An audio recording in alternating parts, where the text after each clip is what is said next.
All right. What's up, guys? Are you ready? What's up? Are you ready for Love the Game 24/7 with Coach Smith? Well, I'm ready. I know I've been in and out here and there. Um, just excited to get back home. Been traveling uh, a little bit here and there. So I had the opportunity to uh, do some exciting things, but I want to welcome you to Love the Game 24/7 podcast this evening. And This is Coach Smith coming at you. Be sure you hit that subscribe button.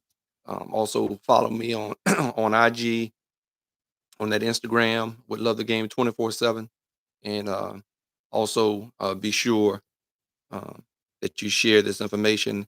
I want to say I appreciate you guys. Thank you guys for following Coach Smith and Love the Game 24/7. I'm also live on Facebook. Um, so I'm coming at you on YouTube, Facebook, and Instagram. Love the Game 24/7. 24_7. I'm going to put in the chat, on the Facebook chat, the link tree, so you can get to all of my social media platforms. And that way, it won't be any issue trying to figure out how to connect with Coach Smith and Love the Game 24/7. All right. So let me just get that in the chat for you folks out there following me. So be sure to share this with all those young athletes and parents out there that you know that need some recruiting help, because that's what I love to do, and this is what Coach Smith is all about. And I'm going to talk about a little bit about this recruiting that we always talk about. Um, but I just want to share my recent trip to Detroit for the NFL draft. Man, it was exciting. So I'm just going to touch on some of that. We'll talk about, of course, the portal stuff, because that kind of stuff has been heating up, or guys, leaving schools and girls leaving schools, trying to make their imprint um, in college sports. So we're excited about that. But I thank you guys for helping me grow this community. So I appreciate it that you continue to share this information with those you know. Get those young athletes, those young boys, those young girls, those young men, those young ladies, all the great information out there we can. Give you some insight, give you some clarity before you make your decision, but also how to help you improve your recruiting process. Some of you guys maybe feel like you're struggling a little bit, or you're not getting, um, you're making some really good progress on your recruiting, and some of you might be doing well, but you still need some insight on. Let me. Am I live? I think I'm live. I thought I was live on IG, but I wasn't yet. So now I'm live on IG. That's my fault. I thought I was, but now I am. I thought I hit the button, but that's good. But yeah, that's what Love the Game 24/7 and Coach Smith is all about, trying to help you young athletes and parents navigate through the recruiting process. As I said, some of you guys may be doing great, doing pretty good. Some of you guys may so or not good at all, but we're able to help you at whatever point you are at with your recruiting. We're able to give you some advice here with Love the Game 24/7. And I'm going to be starting to get my interview list all in this month of May, throughout the summer. I'm going to have some guests. So I got to get all that squared away. So it won't just be me. I want some folks on here that you guys um, can definitely glean from as well. Let me see if I can share. I guess I can't share my. I want to share my screen, but I'm not sure if I'll be able to do it. That's okay. I'll figure this out. But yes, guys. So I just want to just talk briefly tonight. Won't be long, because I know I've been away doing some different things. Like I said, just coming from the NFL draft, man, it was an exciting opportunity to do that with Tiffin University, where I got my master's in sports management and marketing under Dr. Bonnie Teal. Shout out to Dr. Bonnie. in Tiffin U out there in Tiffin, Ohio. It was a great opportunity um, to meet some young athletes at Tiffin University that are doing some good things, um, and also some current and former students, some other alum, and some current students in the sports management program that also made the trip out there as well. It's a great opportunity because with us volunteering at the NFL draft, it's going to bring money to the program with uh, partnering with Allied Security that has a contract, one of the companies that has a contract with the NFL to provide services for different events as well as for teams in your city. And so they're giving money to the program because uh, our school, along with several other schools that had current and former athletes and current and former students at different schools, volunteering at the NFL draft, helping with security and different things. I was helping with security. You know, got to see Mina, my girl, on ESPN NFL. Share with her about my son Jeffrey Smith and keep an eye on him with the Arizona Cardinals. She was very appreciative of me sharing that information, and it was great meeting her in person. Swagu was with her as well. You know, he's an NFL personality on ESPN. The whole crew, of course, Ryan Clark. Man, love that guy. He's just so down to earth. Ryan Clark with the pivot and ESPN NFL folks. He's such a good guy, man. He's real. Um, there's uh, he don't just talk the talk, he walks it. Um, One thing I definitely appreciated about that young brother, he spoke to me first. I didn't have to speak to him. He don't know me from anybody, but he took the time to, just say what's up, appreciate you out here helping out, that kind of thing. When he came through the area where I was at. And if you watch it on Friday night and on Saturday morning, I provided some security right up front right in front of the stage. So as those different people were coming up, giving the draft picks, I was right there helping with providing some security. So that was one of the things that I was involved in. But it was just a pleasure just being able to see a lot of those young men get the opportunity to have their name called. That was great. Just great being able to see that live and in person, and seeing some of those families in the area. And I think, man, I tell you, one thing I will say, man, Detroit um, put on a great, they were a great host city for the NFL draft, man. They put on a show. I don't know if you guys, any of you all who are watching this live or whether you be watching the video later on, but that youth choir on Friday night at the NFL draft in Detroit, man, wow. I mean, what can I say? Those kids, I mean, they perform, they can sing, they are talented. Man, they had the crowd just going, representing Detroit. I mean, what can you say, Detroit? You guys ought to be proud and excited about what you accomplished. They accomplished also having the biggest crowd or biggest attendance for those several days that they had the draft out there. I think they broke the record and set a new record for. I think they had over 700,000 people attend the draft throughout those. What do you want to say? 3 days? I might as well say 3 days. Um, that the draft took place from Thursday through Saturday in Detroit. Man, it was huge. It was awesome. And that's another great thing that the NFL is doing is they move these NFL draft events to different cities, especially like a city like Detroit that had so much struggle that they're coming out of. Detroit Lions had a great season this past season, and so things are turning around there, putting those guys on the map, which they so greatly deserve. I think it's Dan Campbell. I think it is the head coach out there. Man, hats off to him and what he's doing. I know my son Jeff Smith II has a former teammate from BC, Will Harris, um, that was drafted in the third round by them several years ago, and he's still, I believe, on that team. So yeah, man, hats off to NFL for putting that in Detroit. Because from talking to some people, man, they've been there for like a month or more, setting up and preparing for the NFL draft. So that brought a huge amount of money right into the city of Detroit. Okay. And let's hope that with all that we see some positive change with that. That's what's going to be real important is what happens after the fact. You know, how, a lot of businesses got opportunities.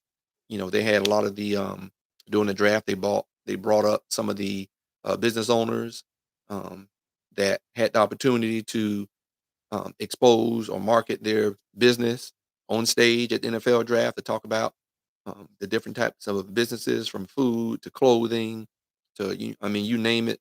They got opportunity to get up on the big stage to talk about Detroit and the history of Detroit and the pride, and how proud they are being from Detroit. One of the young ladies that's a graduate also with Tiffin, Lashonda.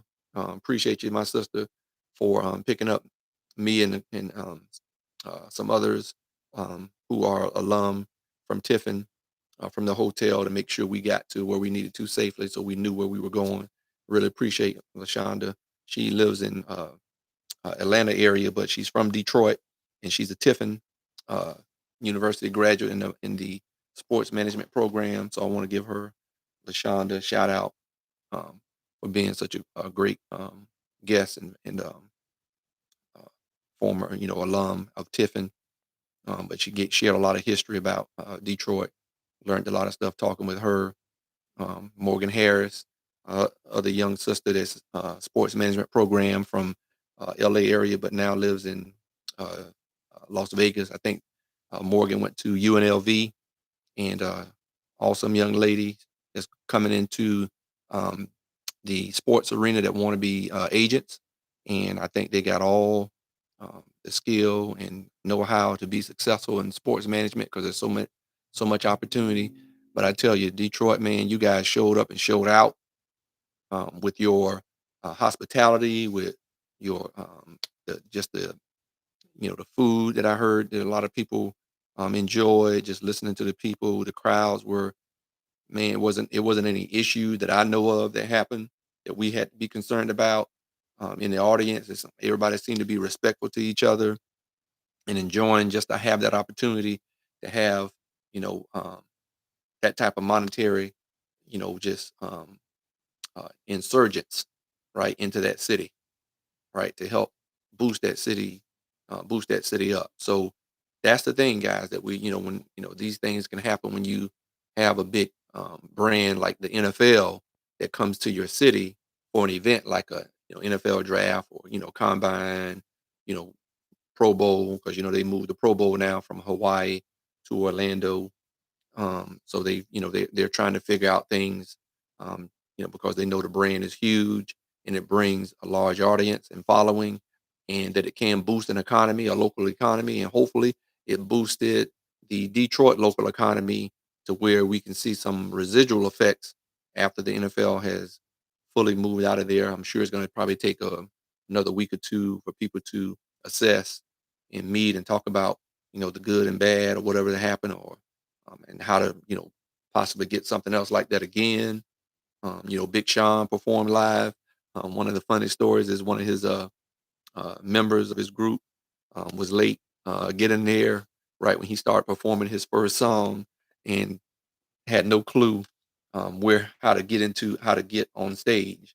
And when he tried to get from another area, he had to come back through where I was helping with security. So I had to walk him back to the backstage area to show him how he need to get up um, on stage and get up there with Big Sean and perform. And I tell you, I have to say hats off to Big Sean, just how he shared about how humble it was to be home at such an event like the NFL draft, and to be able to perform from his hometown. He shared and talked about how he grew up just down the street from where we were located, um, where the theater where they did NFL draft was located. So many streets and things were blocked off. But man, so many people were helpful to each other. But Big Sean shared about how he just remembered as a young man, how he just grew up down the street, not too far from where we were, writing his songs and music, hoping one day that he would make it big on the big stage with his talent and music and whatnot. So it's just amazing. And he just shared about telling, folks in the audience from Detroit, those Detroitians, that, hey, whatever your dream is, you make sure you follow it and don't let anybody tell you that you can't make it, right? That you can't um, become something. And you might, maybe the whole world may not know, but hey, your folks from your hometown will hopefully know and see. So and get word and see that you made it. So that's the awesome thing about that. So it was great to hear him share, um, you know, some of his upbringing in Detroit area while he was there performing at the NFL draft in his hometown in his backyard, pretty much. He just said, "Man, it's so ironic and just wild to be able to be at an event like this where so many people are watching around the world." Because there was a day on, I think it was on Saturday, where we had the international fans, crazy fans that were there. People traveled as far as over 10,000 miles from Australia to the Super Bowl to enjoy the Super Bowl. There was several people that they gave like the new Detroit Lions jersey that was just released, and then they were giving some things away, and some people were able to win an official Detroit Lions jersey. There was also the youngest person that was there. And I think it was a baby that they had that was like 4 or 5 months, that they had the headsets on to drown out the noise and everything. And because she was the youngest baby there, they were able to win one of those new Detroit Lions jerseys. So that was awesome how they were just doing some of those things, at the event. But I tell you, um, just the different shows. I think there was another man that came up that talked about the history about the hustle, right? Some of my folks back in the day, y'all know what the hustle is. I remember learning that stuff with my big sisters um, on the turntables with the 45s, right? And I had especially my second oldest sister. She was always big into music, and so I learned a lot about music from her, my sister Cynthia. Shout out to my sister Cynthia and Jackie. But um, one thing that I can say um, about um, about everything, it was just, man, it was just awesome to be there and to experience that for the first time. I had hopes and dreams that I would get drafted one day. Didn't happen, and also that my son would get drafted. Didn't happen, but hey, he's still in the league, and I still got an opportunity. So I'm not gonna complain. So however I got there to be able to enjoy that, it was great to be able to experience that in a place like Detroit, Michigan. Right? It was great to have my first opportunity um, for an NFL draft to do so. So I appreciate um, having that opportunity through Tiffin University, volunteering and through my former professor and head of the sports and management program, Dr. Bonnie Teal. So um, thank you. And man, I just tell you though, like I said, it just blew me away just how everything was just so well put together um, and everything. And so I'm sorry about that. Some stuff is trying to come through. So yeah, I just want to just take some of that time, just to share with you my experience. I got to meet. There were two other young men, two brothers, um, both attend Tiffin University. One plays football currently at Tiffin, plays offensive line. His brother was a quarterback at Bowling Green at one time, and he was recruited um, by Coach Leffler at Bowling Green, who used to be the offensive coordinator at Boston College while my son was there. So it was just a small world having those coincidences happen. And also, those two brothers, our mother is the cousin of Ben Roethlisberger, former star quarterback for the Pittsburgh Steelers, future Hall of Famer. Um, and so it was great meeting those two young men. Um, and and so maybe they're watching. I don't know, but I just want to show. Um, 1 second, guys.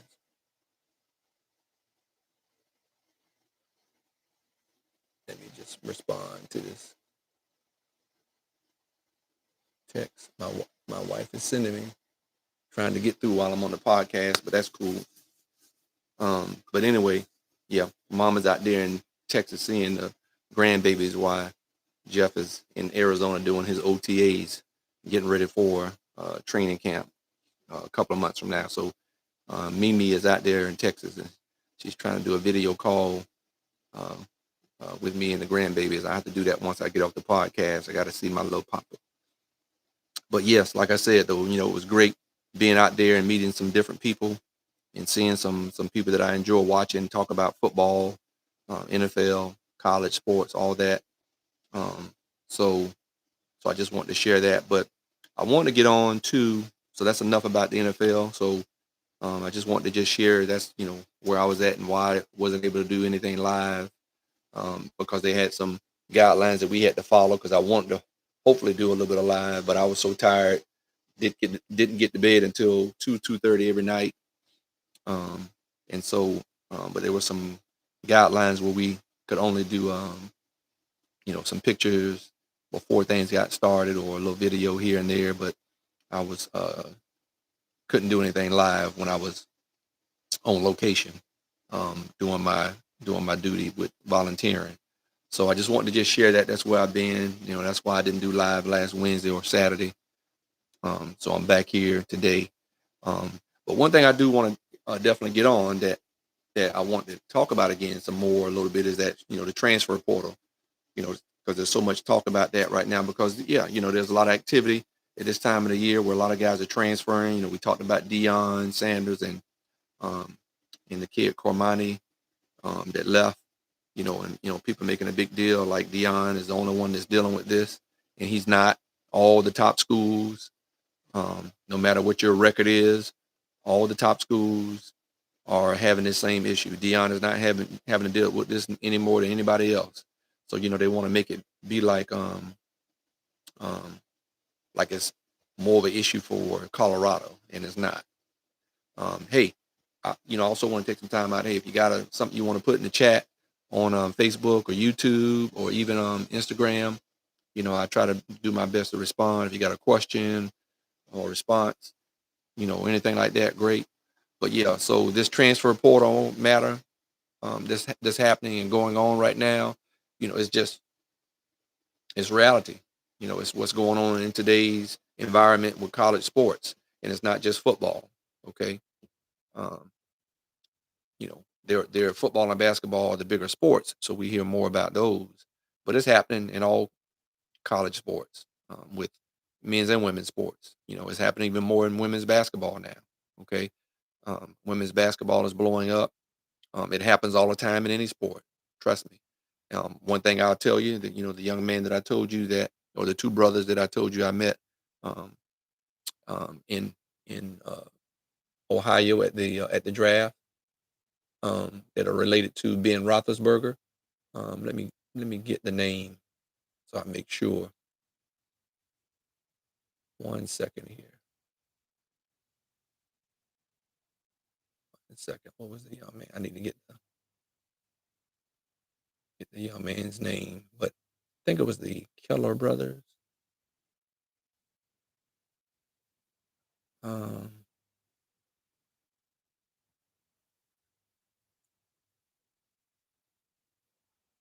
Trying to think of the brothers.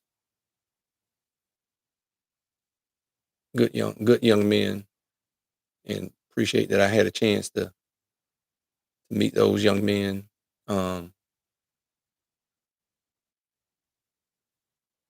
but anyway, just want to share with you. But the one brother that played offensive line, he shared with me he's a redshirt freshman at Tiffin, and Tiffin is a very good Division II program, college football program, and they are top in the nation. The past several years, they've been a top Division II football program. They won their conference championship. I'm not sure if they did it 2 years in a row or not, but I know they have several recent conference championships. Um, and I know they had a bye this past year in the Division II playoffs, but they got knocked out in round two of the Division II playoffs. But they were they were they're pretty doggone good. And one thing that the young man shared with me that is on the team, he shared with me about how their coaches because they've been so good the past several years, right, at this Division II school. The coaches at Tiffin pretty much got new jobs at a FCS school. So these coaches went from Division 2 because they've had a lot of great success to FCS Gardner Webb. And so he shared with me that that's what happened. Those coaches um, got better opportunities. So they up, of course, hey, can't be mad at them. They got an opportunity to go to a bigger school to make an impact like they did at Tiffin and made them a national Division 2 powerhouse.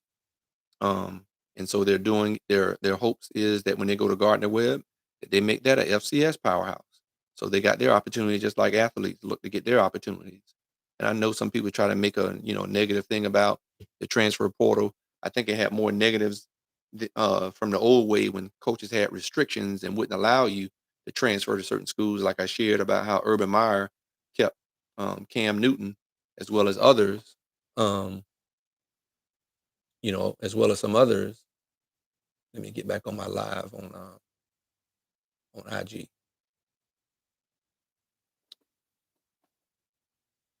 Sorry about that. I lost my live on Instagram. Now I'm back.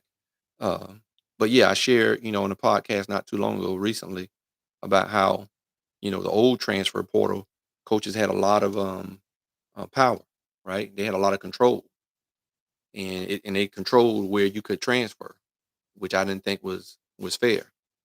And so, but there was a workaround that some kids had to be forced to do, and Cam had to be pretty much, if he wanted to do, what up, Ray Scott, my homeboy, from Sarasota, Florida, and also Morningside College. Um, but yeah, um, I'm gonna touch on that, Ray. Ray asked the question, um, on some thoughts about top athletes, male and female, that are extending their collegiate careers because it's more lucrative with NIL than the rookie contracts at the professional level. I think it's um, I'm gonna touch on that, Ray. Just stick with me. I appreciate that's a good question. Stick with me. But just to talk about this transfer portal matter, the young man told me how he's lost several teammates because of the transfer portal. And I shared that some of you guys, Division 2 is going to be the new Division 1, right? Because as they have enjoyed success at Tiffin University and becoming a Division 2 powerhouse, a lot of guys, even though their coaches left, some of those guys got opportunity to move up to Division 1. And and there's some players that left Tiffin to go to Gardner Webb. Not many, but there's some players that were blessed because of their coach's success at Tiffin and going on to Gardner Webb now. They are getting the opportunity to play at the Division 1 level or FCS level. And there are some kids, some teammates, he said, that left and have gone to some Power 5 schools. So that's why you want to try to help you guys be hopeful and understand that you may not get that Division 1 offer right now, but if you go ball out, right, you need to be going somewhere like Tiffin, where they are a Division 2 powerhouse, and you got to go ball out, and you will have a chance to go in the transfer portal and move up to Division 1 if you're that guy, if you're that girl, right? If you're him, if you're her at your sport, there will be an opportunity, for you, to move up. But you just can't go there and blend in, right? You got to go in and you got to ball, right? That's the thing you try to tell, um, some of you young athletes, that you got to go ball out. You can't just go um, and be mediocre. Okay, you got to go. If you want that opportunity to go play at the next level, I wish somebody would have told me, because, like I said, I had a chance. Coach Lovett. Hopefully I can get him on one day and interview him and let him talk about it. But I wish somebody would have given me some information, because I should have transferred to K State when he asked me about um, wanting to transfer. That I should consider it, because he felt like I had division. I was a Division 1 type kid that came to Morningside. But hey, for you guys now, it's more prevalent. So don't look down on you going to a Division 2 school. But if you're going to a Division 2 powerhouse, you need to be trying to figure out, hey, who are these schools, right? Who are these Division 2 schools? Slippery Rock, some of those places like that, man. They're powers. So I just want to share that. Just and that got confirmed to me by talking to a current college player that I just met at the NFL draft at my alma mater, Tiffin University, and I know they've been a good Division II powerhouse. And he talked about how all his coaches just left and went to Gardner-Webb, right? They just left Division II, and now they're at a FCS powerhouse at Gardner-Webb and gonna try to do what they did at Tiffin, and they're gonna try to make it happen at Gardner-Webb. So if you gotta go the Division II route before you get to the Division I route, that's cool, right? But you gotta put that work in. You gotta be that dog, right? You can't go in there and be, just um one of the guys or one of the girls. No, man, you gotta have your mind made up. Hey, I'm going in here to set a tone, right? I know, and Ray will tell you this. He's on here listening. Being from Florida, we had a mindset. You know, I'm not gonna say all, but y'all know Florida football don't play, right? There's certain areas where Florida football, man. Hey, I don't care where you come, we gonna ball, right? And I had a mindset with some of my homeboys, like, man, look, we got to represent. We're from the bottom. That's what we used to call it. Yeah, we from the bottom, right? We from the bottom of the country. We in Florida. We from the bottom. We trying to come up. And so our mindset was, wherever we go, we making an impact, right? My mindset was, hey, you may get to play early by going to that Division II school. Where if you would have gone to that Division I school right away, you may not be able to make an impact, soon, like you possibly would be able to if you went FCS or Division II and go get you, and help your development, right, for about a year or two, okay, and then make that jump. Because trust me, these Division I schools are coming, okay, in the transfer portal. So don't think it's just it's because of NIL, because it's not all because of NIL. Some of it is because they know they're gonna get kids that just are figuring out, hey, I'm gonna get my dream of playing Division I because I'm gonna go ball out at this D2 school or this FCS school, and they're getting recruited probably better, harder than what they were when they were coming out of high school. Okay, so that's what's happening, and just like Ray, my homeboy Ray Scott, back home in Jayville, Jacksonville, he asked this question. Some top athletes they are, you know, um, some are choosing to stay a little bit long because they got NIL opportunities. I also know it's some staying, not just top athletes, but some athletes who are getting a little bit of NIL money, knowing that they may not totally get um, that chance at the pro level. You got to take and get that money what you can get right now. And if the colleges are going to give it to you through NIL, and you may get a chance to play pro, and you may not make that team, but you had a chance to make you some good NIL money, right, by staying in college. Okay, a little bit longer, but definitely a star player like Caleb Williams. You know, now somebody like him, of course, when he's making that real NFL money, NIL ain't paying him like NIL is not paying him like that. But when you're a young man and early enough in your career, you don't necessarily need to make that jump to the NFL so quickly, right? You don't need to make that jump to the NFL so quickly because you got that bag possibly. Now everybody's not getting that bag. There are some schools that spreading the wealth and giving some kids some money. Everybody's not making that big money. It's the big name guys that are making that money. And one of the things I heard, and I think it was from Keyshawn Johnson and his group that owns a company that represents a lot of the USC players, because Keyshawn Johnson went to USC.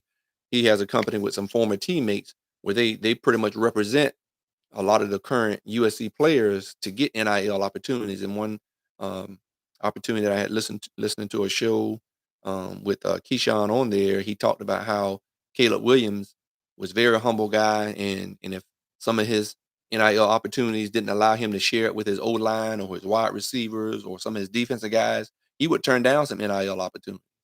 He turned down some pretty lucrative opportunities if he couldn't include some of his teammates at times. There were some that he did take, but there were some they said, hey, he wouldn't even take, man, if it's like, hey, you can't get my wide receivers in on this deal, or you can't get my running backs, right? You can't get my O line on this deal. Keyshawn talked about that, but yeah, I mean, for some of the big name guys, it could be, very lucrative for big name guys to not rush, right? and you're sacrificing your body. That's what people I think fail to realize. You're making a sacrifice, and yes, we signed up for it, but there's a lot of money being made. Let's not forget that either. Let's not be blind to what colleges are making for these athletes, male and female, in their sport. But definitely when it comes to football, there's a lot more risk for that game. Okay. And there's a lot more money being made at that game. And so you can't get mad at a young man or a young lady. Okay. Especially with these football players, you can't get mad with them wanting to potentially look at an opportunity to transfer maybe and get a bigger bag because, hey, you got to look at, I'm just an injury away from something happening. Right. Or I may not get that chance at the pro level and make that team. I may not get drafted as high as I think because there's a lot of guys. Sometimes feelings get hurt. I know my homeboy who represents my son, Garrett Blair with GMB Management Group. He tries to be honest and straightforward with these athletes out there, letting them know that hey, you may not be getting drafted that high, and so he's missed opportunities representing guys. And he's an African American agent. Okay, I'm just let you know he's a black owned business owner, NFL agent over 20 something years. A lot of guys want to go to big name agencies and that's all fine and dandy, but you may not get that attention, right? I'd rather be a big fish, right, in a small pond as opposed to being a small fish in a big pond, right? If I'm a big fish in a small pond, that means I'm getting all the attention. That's kind of like Dion kind of set that tone when he went with his agent, his black agent, right? Because his agent at the time was one of the few African American NFL agents because we didn't have many back in the day, in our days when we were coming up, when Dion was coming up. And so Dion took that opportunity to get a not so big name agent that he helped make big, right? And he helped, Dion helped his agent get a lot of other guys out of Florida State or from his hometown or from his home state in Florida to sign, with his agent. And that's how that agent got big. And so guys gotta, be leery of some things. Sometimes it's not always all that going with a big name agent. But hey, it's your choice. You do what you want to do. Um, but I know my son is very happy with his agent and his representation, um, and the attention that he gets um, from his agent. But as Ray pointed out that question, there are some players. I mean, Caitlin Clark did it, right? Angel Reese did it, right? They have so much. They have such a huge following on social media that they were making way more money, better money, playing college basketball than going to the WNBA, right? We know the women aren't making that kind of money like they probably should. The women I think should be. I'm not saying they should um, make equal money that the men. It all depends on what kind of money is bringing in the popularity. So they're not going to be able to make the multi millions of dollars that the NBA is making, but they still should. Hopefully, this game grows and these women can start making at least a million or more, right? In comparison to what they make um, playing in Europe, right? In the Europe League, keep our ladies here, and maybe even draw some great European players like we do in the like we do in the NBA. Maybe we can attract some of the WNBA players or Europe players to come play WNBA and really help grow that product, right? And I think it's you got Angel Reese and Caitlin Clark, two of the biggest names in college basketball, women's basketball. Man, and as well as several others, and Don Staley is doing great things with South Carolina, of course. Ariama, I can't if I pronounced that right. I may not have the head coach at UConn women's basketball. They've built, you know, as well as some other strong women's programs, and well-known coaches have really um, um, elevated women's college basketball, man, to be something to watch. And there are some players. I've seen some young ladies that are coming out of high school. Yeah, Gino. Yep, thanks, Ray. Gino Ariama. There's some women, some girls coming out of high school, man. There are girls right now in college basketball. Okay, that's great, right? That's getting passed on. Is I think going to do a great job. But there are some girls, some young ladies coming out of high school, and there's a young lady coming from Canada. Man, I'm just from all over Texas. I think Florida women's basketball got like two or three of the top high school basketball players. I think one of them is from Texas. I think Shaq daughter's coming out. But yeah, it's not women's basketball is not going to be hurting at all. And I think that Caitlin and and Angel Reese has set the table for those young ladies to take this sport, to take this college game to another level, man, and showed how to do it. But as you said, Ray, they have such a huge following. Caitlin Clark, has a big shoe deal now. I saw somebody post on Instagram the entourage that was there to see Caitlin Clark at her first press conference in comparison to Angel Reese, you know, and we got to do a better job of making sure that all of these ladies, when they come to their press conferences, it needs to be some representation. A red carpet needs to be rolled out for all of them. You know, definitely Caitlin. I mean, she balled out. I mean, she's the greatest, or one of the greatest shooters, because there's a lady from my wife's hometown. I can't think of her name right now.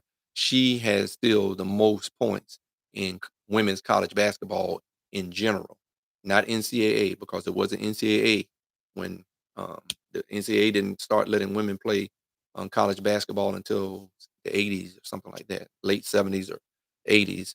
So it was another league. But there's a lady that has the most points in college women's college basketball overall when you put NCAA together with the previous women's basketball association that they had.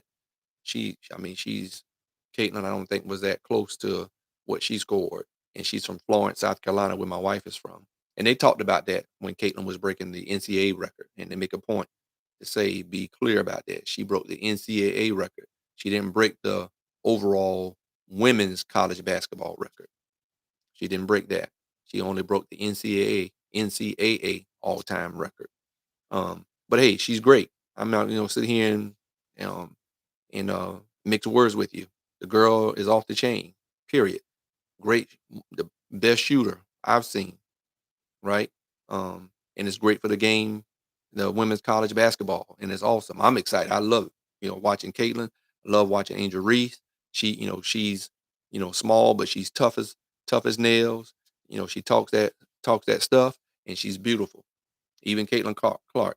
You know, we saw at the WNBA, those sisters stepped out, you know, looking, looking awesome at the WNBA draft. So that's what I like about it, man. They can be on that court talking that trash and balling out, and when they step out and put on that dress code, you wouldn't even think they were the players that they are on that basketball court when you see them dress up, and that was awesome to see that. But I'm excited for where college basketball is going.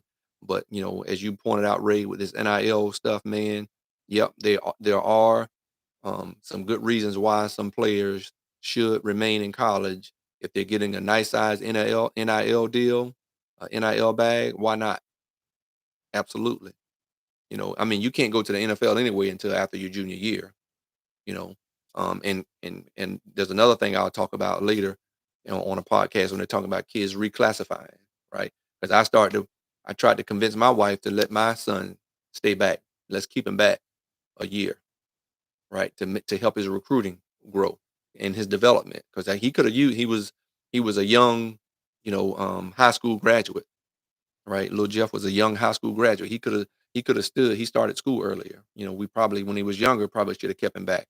But there is a thing going on in high school where kids are reclassifying, and even in college, but before they go to college, they're reclassifying, and because of development or because they want to improve their recruiting, they're taking, you know, they're going back a year. They're not graduating early or anything like that. They're deciding to reclassify and not graduate and step back a year. My mother kept me back in sixth grade. I passed sixth grade, but she wasn't happy about my grades. I'm just gonna be real with you. Man, shoot, all I cared about was playing ball. I wasn't thinking about, um, yeah, man, it's a thing now. Um, um, I wish I would have done it with Lil Jeff to give him a little more time to develop. But I mean, he did a great job anyway. But it would have definitely, man. I just sitting back thinking, like, man, what if I'd have done that with both my boys? But that is a thing now, man. Reclassifying it is a major deal, and I don't blame some people for doing it because it can improve your recruiting. But I think you need to do it. Um, I mean, some people are doing it. Don't matter.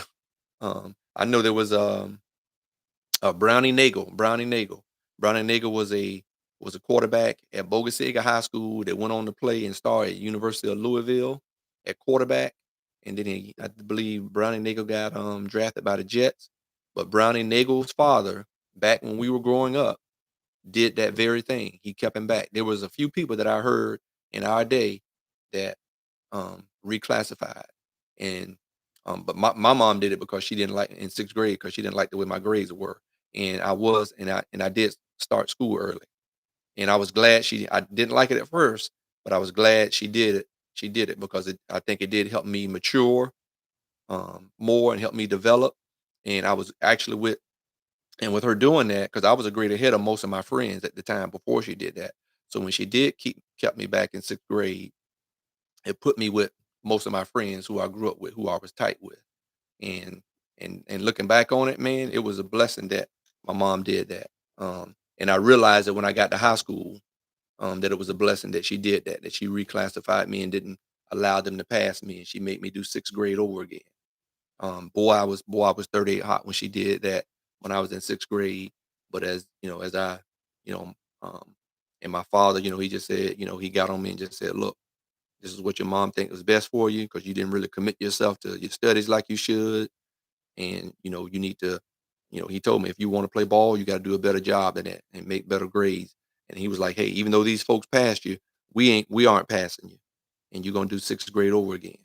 And he made a promise that, I made a promise that, hey, if I've worked hard, such and such, he'll let me play two and three sports. And I played football, basketball, and ran track. And my mom wasn't happy about it, but it made me do better in my classes. Doing those sports made me study, made me more focused with my studies, um, and made me help me with more of my time management. So it was a blessing. But yeah, it's becoming a thing. Kids are doing it a whole lot more. I know my nephew did it with his son, who just won a state championship basketball game at Gibbs High School in St. Petersburg, Florida. Um, my nephew did it with one of his sons, and he's like 6'2", 6'3". He's supposed to be in 10th grade. He's in ninth grade at 6'2", 6'3". Really good basketball player. Still growing. Um, and so but it's a thing for all sports and not just boys. It's with girls as well. So in some ways, man, it's a smart thing to do to help your young athlete with their development. But we'll talk more about that. But yeah, so this NIL, man, you got to really sit down, talk to some people, see how it makes sense for you to possibly, stay in school and make that money, because you're risking your body, you're risking your life playing um, football, definitely. And there's a lot of money being made. And if they're willing to give you the NIL deal, and if it makes sense for you to remain in college another year, hey, do it. All right, whatever sport you're playing, even if it's football, okay? Because everybody's not going to be able to play NFL. Thankfully, we got the USFL or the UFL, which was formerly the XFL and the USFL combining and merging, which is awesome to be able to help these guys at least make $100,000 or a little bit more. But it's also helping them build their online brand and presence to help them possibly get uh, some influencing deals. My son is doing some Dove commercials. Of course, I know he's in NFL, and I've always talked to him about that even before, or as he was getting ready to go into the NFL, to take those opportunities to help build your career. When the day is over, you got to hang those cleats up. I wish this stuff was happening when we were balling, Ray. We had these opportunities, but a lot of these opportunities have come because of us, the ones before you. And so I'm all for it. I'm an advocate for it. Get your bag to help take care of your family, because you never know what might happen, right? And so you kids got to understand there's nothing wrong with going to play Division II football if you didn't get highly recruited and you still have some development that you need. But you can't go to that Division II school and just blend in. You got to go with your mind focused and set on, this is what I'm going to do. I'm going to commit myself to this program for a year or two, you know, grow and develop, and take care of business, right? Um, you say you're not sure, Ray, about what the age requirement was to start school back in the old days, but yeah, all of my teammates were close to a year older than you. Yep. And you were much smaller already. Yeah.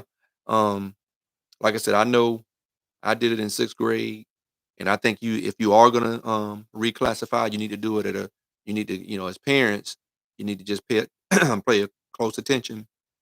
Every now and then Even though you got a man child or woman child, but they still, even though they may be bigger than most, it still may be advantageous to reclassify them and keep them back a year because mentally they may not be developed, right?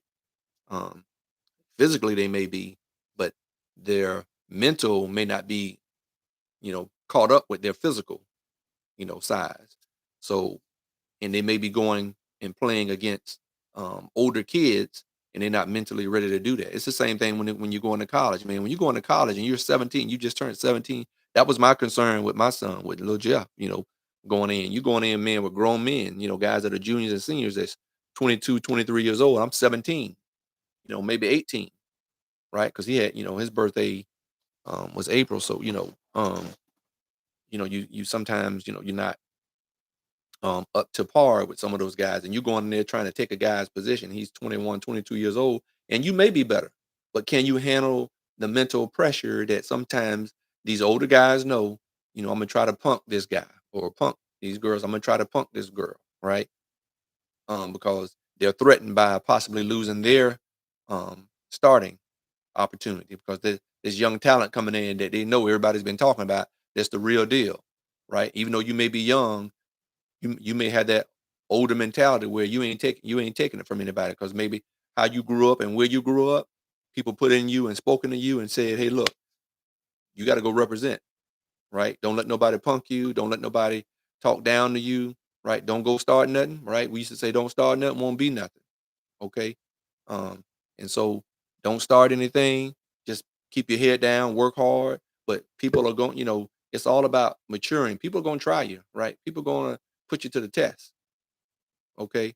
And you got to be, that's why we tell some of you mamas, you got to let them grow up. You got to let these dads or uncles and other people, you know, um, speak into your young person's life, or even your daughters, right? You got to lay it out and let them know that, hey, you're a very talented young lady or young man. And when you go off to college, some people gonna try you, okay? Just maybe because of where they're from and how they grew up. Some people gonna, come up on you and try to, punk you or scare you, because they know here's this young lady that's just really good, or the young man is really good, and now my playing time is at risk, right? My time on the court, my time on the field, okay, is being, jeopardized potentially because we got this young talent phenom that's coming in, right? Or you got somebody, hey, they may not know when they show up, you like, oh man, this young cat, all right, this young, can play some ball, right? So, and you can't walk and you can't shy away from that. I mean, that's what sports is, man. Sports helps us grow up, right? And we have to prepare. I had conversations with my son, so it won't be any surprises, right? So it won't have no surprises. Okay. And so places where we play little league football, you know, I need to get you around. You grew up with a little bit of little more opportunity um, than some other kids. Not most, but than some other kids. But I'm gonna put you around some hardcore kids so they can learn some things, right? And see that you have a dad in your life, and I'm gonna be a father figure to some of these kids. Love that opportunity. I love taking on that opportunity. But you need to see some of these kids, man. Hey, that's growing up a little bit tougher than you, and they're just as equally talented as you, and they want it, and you better learn how to want it. And so it don't matter these days. I don't care if you come from middle class, poor, or whatever it is. You know, if you want it, you can get it, right? It doesn't matter. It all depends on who's talking to you, right? Who's speaking into your life, right? What coach, right? Or what mother, or what dad, what uncle, right? What brother is speaking into your life, telling you some positive things that make sure you have that confidence and know that don't let anybody talk down to you, okay? No matter where you from. Okay. So you just go play, you prepare, right? Preparation is always good. You prepare. Um, you do what you have to do. You stay hungry, stay humble but hungry. Just cause I'm like, like the word says, just cause I'm meek don't mean I'm soft. Right? Just cause I'm humble don't mean I'm soft. Just cause I'm humble don't mean I won't bring it to you on this football field. Right? I was one of the biggest trash talkers. I was little just like Ray, like we little guys. But hey, I'm putting time in that weight room. I know Ray did. Ray was strong cat just like I was. Even though we were smaller guys, we put that time in the weight room, right? And I know when I got on the field as a running back, I'm bringing it to you. I done put many big boys on their behind, D linemen, linebackers. I didn't shy away from the contact. I loved the contact, right? I thrived off that contact. Okay, but I made sure I put time in that gym, in that weight room, that muscle. Okay, what I need to do, and I knew I was fast and quick, so I'm gonna take my advantage of being fast and quick to my advantage, right? And get a head start on you. See you before you see me, right? Ray know about that. You know about that. Let me make sure I get this lick in before you get to see me. um, I remember my brother told that story, Ray, since you're on my Facebook Live, about how we was at North Dakota State, put us to sleep, and you said we still sleeping. I know you remember that. Uh, but yeah, man, them North Dakota State Bison them boys were no joke. Them North Dakota, South Dakota boys, Iowa boys, Nebraska. We were all in the Midwest playing some great football. Um, and I wouldn't change it for nothing in the world. Yes, sir. Um, but yeah, man. So we went up in the Midwest and learned how to play some great football. Man, the best Division II football conference in the nation, the North Central Conference back in the day, and that conference moved up to the FCS pretty much. Um, but that's how good the football was in Division II, because the championship always came out of our conference during our times before we got there, while Ray and I was there, and even a little bit afterwards. And then you see what North Dakota State, North Dakota, and South Dakota State. South Dakota State just won the FCS um, national championship. That was my old conference. That was our old conference, North Central, right? We represented. Okay, but yeah, so I just wanted to take that time and share, about, Ray, man, some great questions, man. I'm glad you joined and put that out there about that. We talked about reclassify. I'll hit that one day a little bit more about how people reclassify themselves, and you need to do it at a young age and do it what's best for your young athlete, male or female, right? This is going to give them the best advantage or opportunities to get those scholarships that you're looking for. Because sometimes that is a strategy, okay, that you can use to help your young person, get better scholarship opportunities. That's just real, right? And as Ray said, NIL opportunities are keeping some kids in college longer, and it's helping their development and may potentially help them make it at the next level. But if anything, is putting some money in their pocket to give them a good start if they don't play at the next level, but they were a big name in college, or they played well enough to where they got some good NIL opportunities.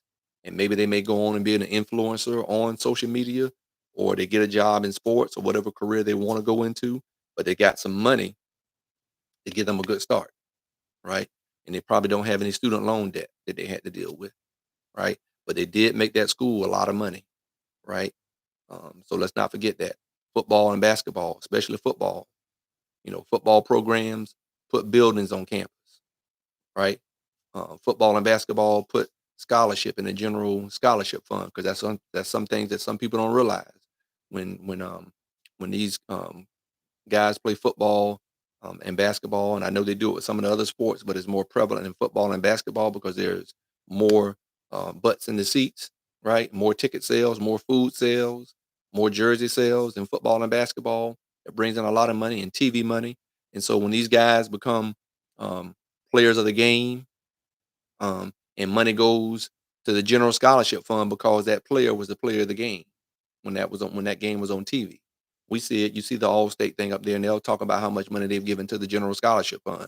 A lot of that has to do with us running around on that football field and that basketball court that help put money, because by rule, when you get that money, it has to go to the general scholarship fund. It can't just go to sports. It can't go to athletics.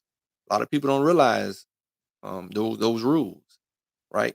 So don't complain about, some people who want to complain about sports, this and that. You may not have that science building on campus if it wasn't for football or basketball, because some of those donors are appreciative of the fact that they have a great sports program that's put the university on the map.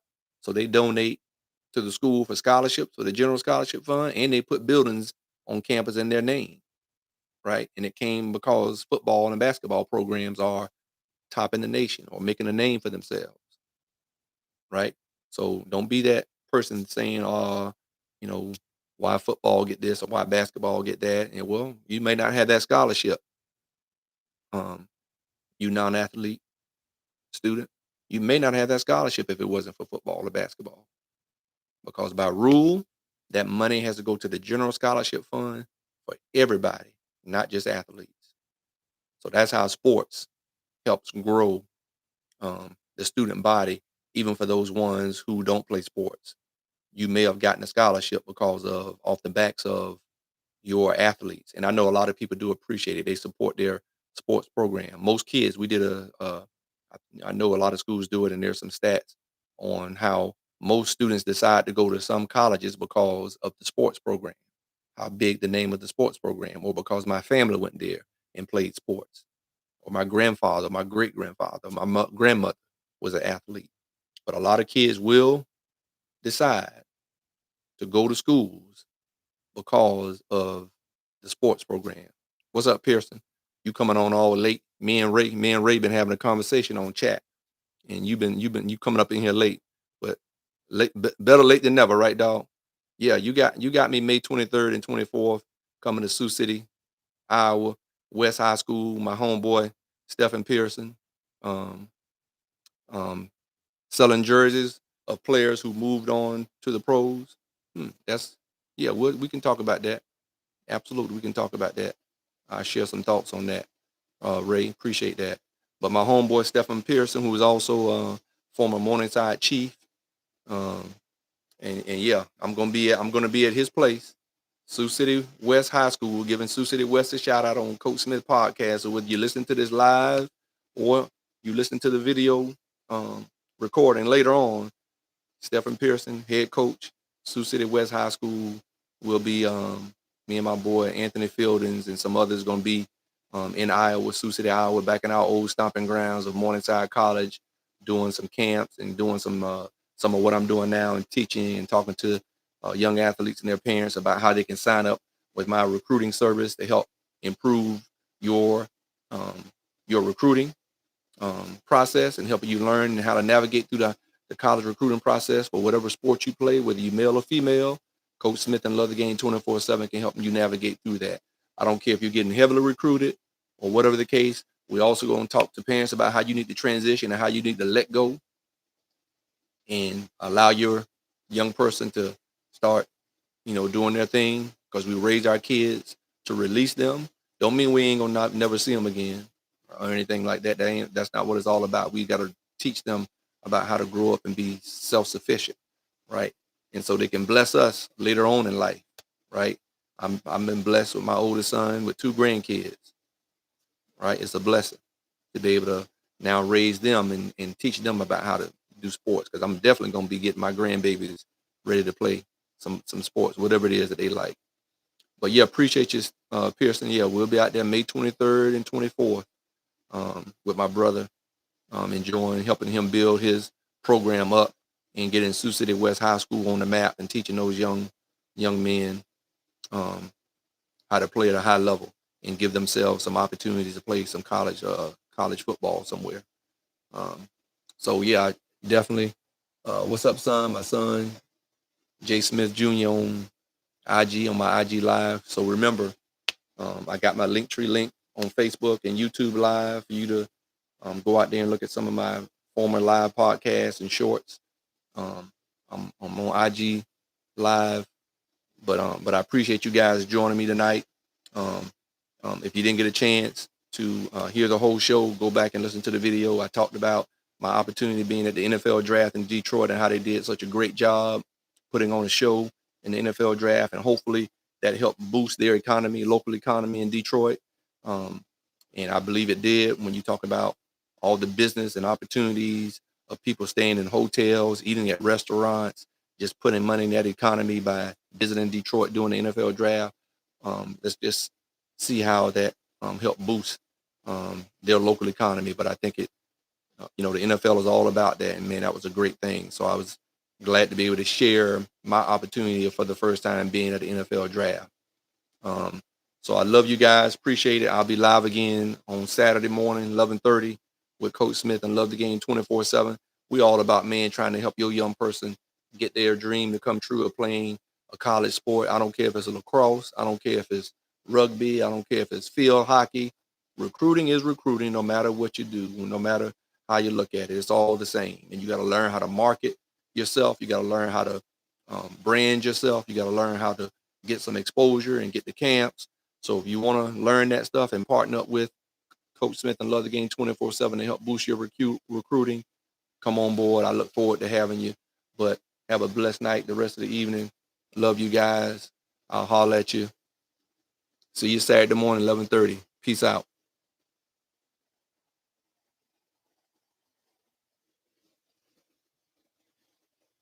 Appreciate y'all, Ray and Stefan, and joining me on the show today, brothers. All right.